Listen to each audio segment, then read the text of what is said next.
All right. Welcome to another episode of How to Change. I'm your host, Michael Hauck, and today I have a special guest, Timur. Tell us a little bit about yourself, Timur. Why are you here? How do you and I know each other, and what's your background? Why am I talking to you about change, sir? Oh, thank you so much, Mike. Well, as you said, so I'm Timur. I'm one of the co-founders at Inside Revenue.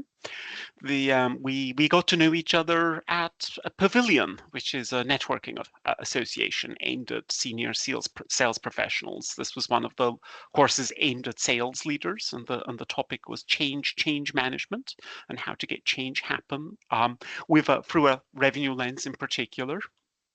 And well, my qualification for teaching that is that, so by trade, I'm mostly a researcher. I've done research in a lot of different settings: sales, marketing, clinical operations, utility presentment, among other things. For example, I've interviewed contractors to figure out, which thermostats they would recommend. But most of my career, I've actually spent trying to understand sales. How do salespeople do that intangible thing they do to generate revenue? Because from a researcher's perspective, the fascinating thing is different people can use the same words and achieve completely different outcomes. And Absolutely. and it's always interesting. And Yeah. getting the salespeople to change how they do something, especially once you've been a little bit successful, I think is one of the hardest things to do. Amen. Yeah. And Amen. and And there's some good. it's interesting. I hadn't thought about this before, but you and I met in Pavilion, but neither one of us are salespeople, certainly not career salespeople.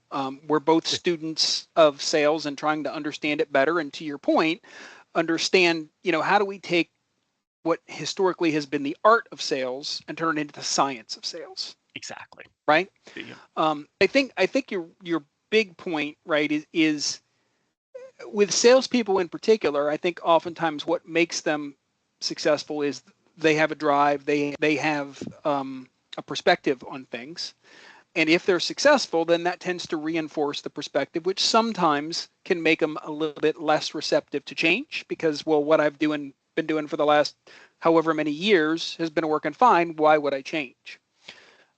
So since we're here to talk about change, let's talk about that a little bit more in terms of some of the things that you've seen and in some things in particular. When you think about salespeople and change management relative to a sales team, the kind of things that you've seen and learned as to what you would tell people to think about and to focus Yeah. on and No, and absolutely. deal with. The biggest thing, and I think the big undiscussed topic a lot of the time is sort of what's the environment they're selling in, and there's two pieces to that. One of them is the compensation plan. People, it's a touchy topic, but as a senior executive I once worked with said, it is literally the strongest form of communication you have. So if you have a plan that incents every dollar the same way, um, it is then unlikely that they're suddenly going to change their behaviors in a way that materially hurts their ability to pay their mortgage. Um, and that's a little different than most employees, honestly, because most employees, they're salaried, they'll get a Hmm. bonus of some kind, but you can set direction. They'll do what you want them to do, even if at the back of their minds they think no, well, there's no chance of this working. Salespeople, though, need a bit more of a proof point. But you also need to make sure that you haven't stacked the decks against yourself. So one thing I Sure. learned on that topic is, so yes, you should always want a simple sales comp plan that's easy to explain in a couple of sentences.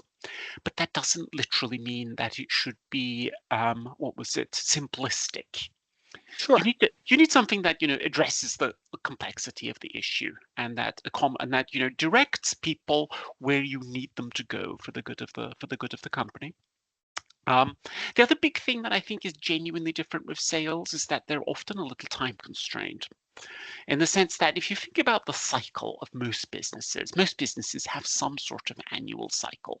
A Hmm. more sophisticated business, a deal is going to take 3, 6 months longer. If you think about that year, you might start conversations at one point in time and say you're going to run them forward for 3 months or so. Um, you will run out of time. By what I mean with that is, so big significant changes in sales, you need to make sure you get the timing right. And that's typically going to be somewhere, for better or worse, it's going to be in the beginning of the year. It's not going to be in Q4. It's not going to be immediately during the summer holidays. And again, that's a little bit different. Other employees you might be able to corral. Yeah, it's funny that you say that. I don't remember it exactly, but I once heard somebody said there's never a good time for change, but there's definitely worse times for change. I think that's wise. Yeah. The other part, I don't remember who it was, but no, yeah. the other very obvious thing is, the customer gets a vote when you're making changes in terms of how sales happens. And then and I have seen an awful lot of change management initiatives where I'm oversimplifying a little bit, but the pitch a little bit is, our lives would be so much easier if everybody just used our platform. Um, and and the answer to that is yes, but the customer may or may not feel that way Absolutely. about things. And so I think the way you get ahead of this isn't just true in sales, is I think you need some sort of a little bit of humility in terms of like making sure that you understand the environment, and a little bit of humility in terms of making sure that you have not just a plan, but you have a sense for what are all the policies and what are all the decisions somebody's going to have to make as you implement a change plan. Um, Obvious one, for example, is, it's not unusual, for example, to change the service structure in one way or another. Right now, I would say uh, the business need is often for sales and service people in particular to become more involved with generating leads, working more closely with salespeople to deepen relationships. Yeah, it's interesting because it's not directly correlated to Pavilion, Right. but Pavilion is very closely aligned with an organization called Winning by Design. And Winning by Design is where I first learned of the bow tie model, right? And kind of the separation of what they call the land sales, or new logo, new client, Right. from expansion and retention, i.e. cross sell and upsell and those kind of things. And of course, this is all stuff that we've seen for decades in terms of, the fact that if I have a customer and my customer service team takes care of them, then I'm likely to keep them or get more business and so on and so forth. But I really think that making that an emphasis and a focus is, I'll say, more recent than it was The need, historically I in think the many, need many is, I organizations. think the need has become more recent. Yeah, Everybody needs to deliver a little bit more profit. yeah. They see, rightly or wrongly, they think of like the next big piece of accessible market is account penetration. I think the place in change management that people routinely underestimate is it's very easy to come up with a plan for this. Like Hmm. I could come up with a nice quarterly plan where, my sales people are going to sit down with my sales leads, and theoretically they're going to generate all these leads. But in practice, they might not have a format for that. More to the point, service people might not actually have those skills. Like they have There's a typically skills not aspect, been recruited for it. and then even going back to what you said before, typically customer service people aren't compensated Yeah. based on that cross sell upsell, and they, a lot of them aren't, there's no bonus component to them besides maybe retention, right? Right. But very rarely in organizations do I see them actually being compensated and incented to cross sell and upsell. Now there's exceptions, but it in general, a lot of organizations still view customer service different from sales. No, absolutely. And don't get me wrong, like it breaks the economics, but nonetheless, if you suddenly want people to do something that's probably an objectively harder job, then you probably have to pay them for, Hmm. for taking that And to your point, extra train them, effort. Yeah, right? exactly. You need to train them. You Yeah, need to really. it it And a lot of these things, again, they're not literally rocket science. But if it's new to somebody, then actually that's still a behavior that you have to learn. well, and what's funny is, I tend to think, as we're having these conversations, and I hadn't really thought about this before, but one of the things that I noticed, with if you think about sales, certainly say 10 or more years ago, right? It was a different process that it is today, because today there's just so much information about the business and the products and services that they sell and everything else on the internet. And depending on what study you look at, they say that, I don't know, somewhere between a half and three quarters of the time, I think people's minds are pretty much made up by the time they actually reach out and talk to the salesperson. And what's interesting is, what I'm seeing is that a lot of times what the salesperson has to do is demonstrate credibility, right? Yes. Yeah. Because they already have a lot of information. Heaven forbid the prospective customer knows more about the product or service than the salesperson does. It happens sometimes. And I hadn't thought about it until you just said that. But on the service side, oftentimes your customer service rep or your client success manager already has credibility Yeah. because they've been working with that customer for a while. So it definitely makes it a different conversation when it's an existing customer versus a prospective customer. Yeah. And in terms of that change in the last 10 years, I'd say it was interesting for a while. I think, especially the COVID years, especially in SaaS, I suspect sales seemed a little easier.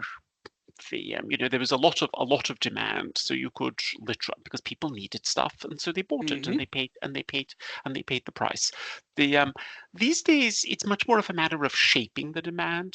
To your Yeah. point, when I've done research and I've sort of looked at how people buy things, typically they do some fast and dirty research to sort of get a short list of roughly what's viable. I've watched people do this, by the way. It's horrible research. They literally Google it and come up with the But first. now they use Yep. ChatGPT, right? Now they use Or ChatGPT. some AI. Yeah, which may or may not be much better. It depends on the topic. If it's something super wonky, like the AI product, honestly might actually give you a great answer. If you're doing something very general, I think that's less true. But then, they shortlist it. And, they'll come up with, again, people realize they can't decide between too many choices. So they'll shortlist it, typically the three, actually. And in their mind, especially if and there are always other people involved, and typically somebody senior has gotten to the point where they're actually indifferent as to which of the free solutions somebody actually buys, and then they delegate this. Down to a team who has to decide how to do this. And that's actually a much more complicated thing to navigate than I think people do. I mean, in my research, salespeople routinely underestimate the number of people who are involved. They routinely ignore the strategic dimensions of the sale. That, I think, is a big change problem. Yeah. And when I say strategic dimensions, it's much more. So there's one thing to solve the problem somebody's presented you with, and say that can often be something fairly small and technical. But it's quite another to then figure out, does what I have fit within their environment for whatever reason? Good point. For example, software. Software is a good example. Rightly or wrongly, enterprise customers have very locked down systems. They will tend to be unified on one of the larger platforms, say Microsoft, for example. It might be true that your solution can do X, Y, Z faster, easier than than something non-enterprise grade, but they're not going to buy that.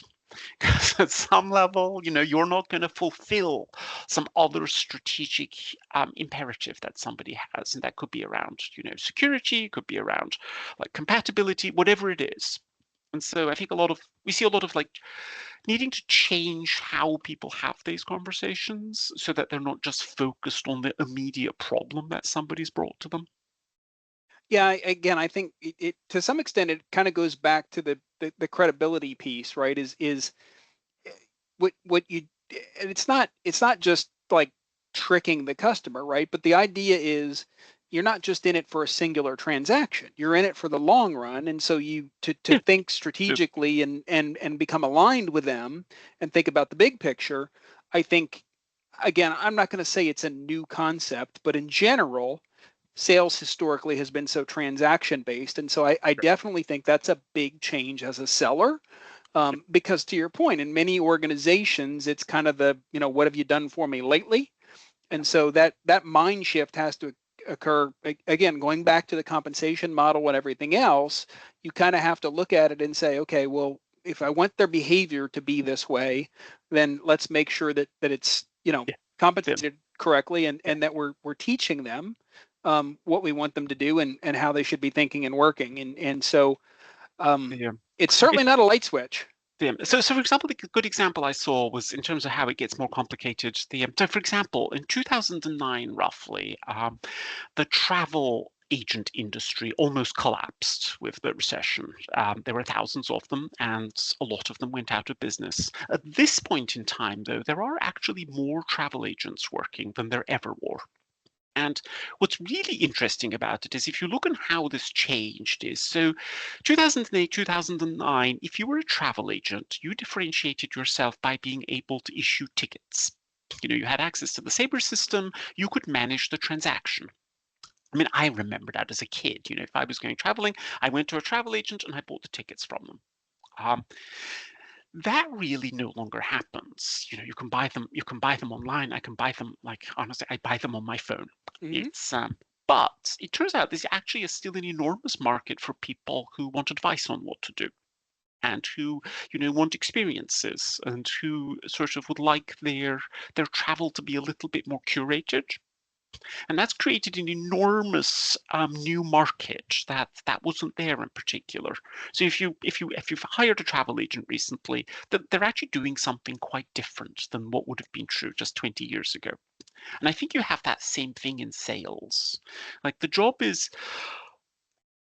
transactions obviously still happen. They just happen through technology. If you're reordering things, I mean, when was the last time you called somebody to literally order a staple? Um, but everything we buy is actually a little bit more complicated. It needs to be installed, it needs to be integrated, sort of the demands have gone up. And there have obviously always been people who've done consulting and provided advice. I think the challenge is we need more people to provide advice and to provide the challenge, because there's lots of bad information out there. And you know, as a you're a business owner, I'm a business owner, I am continually it's so much the volume of outreach that I get that amuses me. It's how poorly placed some of the outreach is.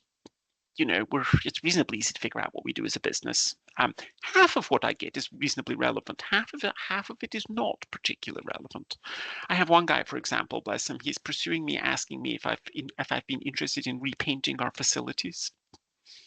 We don't have any facilities per se. I don't know where he's gotten that information Yeah. from, but it's stuff like that makes everybody's life harder, in the sense Yes. that, because you just Yeah. you just put everybody in the spam folder.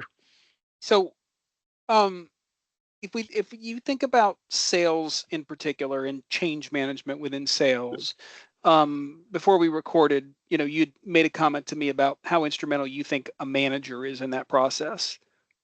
Yeah, And when you and I talked about it before, when you first mentioned that to me, and I absolutely agree, but it made me your point made me think about the kind of the difference between, you know, a manager in business and, for instance, a coach in yeah, sports, and the difference in the right. relationship. So tell me a little bit from your perspective about not just why you think the manager is so critical, more importantly, how you think a manager needs to behave around change in order to make it successful. But I think so sales, I think one of the fundamental things about sales is that the outcome's a little uncertain, and how exactly you get there is fairly uncertain. It is not literally a process job. It's sort of Mm. somewhere in between. So you crucially need somebody who can guide you with that. So a manager who's not just going to set direction and tell you what they would like to have happen and inspect your work. That's a bit more supervision. But somebody who can work with you to sort of coach you through the options. If it turns out that it's a specific behavior that you struggle with, maybe they can find you somebody to help with that. Um, I mean, I think managers sometimes get a bad rap, in terms of the war stories, get a bad rep.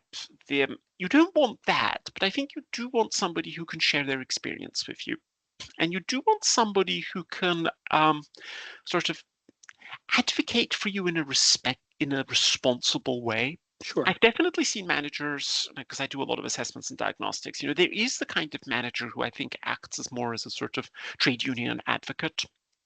Hmm. They advocate, they are beloved by reps, by the way, but they advocate for them to a fault. Hmm.